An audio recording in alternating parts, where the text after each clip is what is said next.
यह एक आंखों देखी घटना है।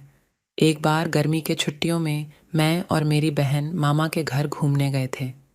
मामा के घर में नानी मुझे बहुत प्यार करती थी और मेरी बहनों को यह पसंद नहीं आता था क्योंकि वे थोड़ी शरारत वाली और थोड़ी मस्ती भी करती थीं।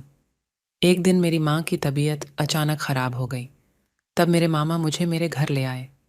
वो भी मेरे घर पर रुक गए। जब मेरी माँ की तबीयत सही हो गई तब मामा जी बोले कि मैं अपने घर जा रहा हूँ।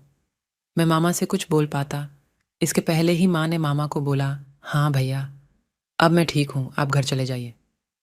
मेरे घर पर मैं और मेरी माँ ही बची। 2-4 दिन बीत गया। तब एक दिन रात में मुझे जोर की प्यास लगी और मैं आंगन में पानी पीने के लिए उठी। तभी मेरी नज़र ऊपर गई और मैंने देखा कि धुआं जैसा कुछ उठ रहा है। तब मैंने अपनी माँ को जगाया और माँ को बोला, माँ ऊपर देखो, ये काला काला धुआं जैसा क्या उठ रहा है।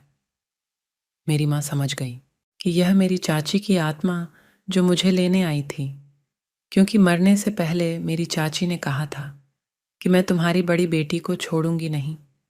मेरी माँ ने मुझे सुला दिया और खुद घर के पीछे बैर का पेड़ लगा था, उसी के नीचे बैठकर रोने लगी, क्योंकि बकाइन मेहंदी के पेड़ पर हमेशा रात 11:30 बजे के बाद चुड़ैल, आत्मा, भूत, प्रेत निवास करते हैं और उसी पे चाची की आत्मा भी रहती थी। तभी मैंने देखा कि मेरी माँ के आस-पास बहुत सारी औरतें बैठी हुई थीं। मेरे दिमाग में कुछ ना सूझ रहा था।